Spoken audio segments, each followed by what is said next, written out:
আমাদের প্রধান বন্ধক ভারতীয় সম্প্রসারণবাদ।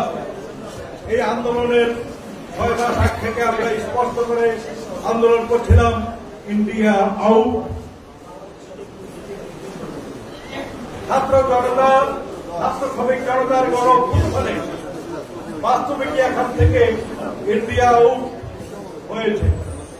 তারপরেও সাম্রাজ্যবাদের অনুষঙ্গ হিসাবে ইন্ডিয়া আবারও এখানে নতুন করে নাচ গলাতে শুরু করেছে। এই বিষয়গুলো নিয়ে বাংলাদেশের শ্রমিক শ্রেণীকে অবশ্যই সজাগ থাকতে হবে এবং আগামী দিনের যে সংগ্রাম, শ্রমিক কৃষক মেহনতি মানুষের রাষ্ট্র গঠনের সংগ্রাম, সেই সংগ্রাম জারি রাখতে হবে। মনে রাখতে হবে, এখন যে অন্তর্বর্তীকালীন সরকার গঠিত হয়েছে তার মাধ্যমে কিছু সংস্কার করা যাবে। এই সরকারকে ব্যর্থ হতে দেওয়া যাবে না।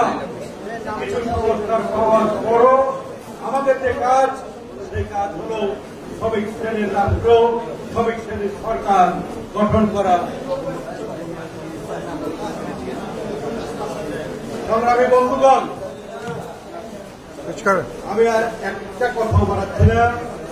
আমাদের যে লক্ষ্য আজকে প্রধানমন্ত্রী ঘোষণা করেছেন, সেই লক্ষ্যের প্রতি অবিচল থেকে মাতৃমায়ের যে মৃত্যু, মাতৃমায়ের আত্মার যে আকাঙ্ক্ষা, মাতৃমাই আমাদের জন্য যা করেছেন, দেশের শ্রমিক শ্রেণীর জন্য যা করেছেন, তার অসমাপ্ত কাজগুলিকে আমরা সমাপ্ত করার শপথ গ্রহণ করে আজকের এই স্মরণ সভা, শোক ও স্মরণ সভা এখানেই সমাপ্তি ঘোষণা করতে ধন্যবাদ সবাইকে।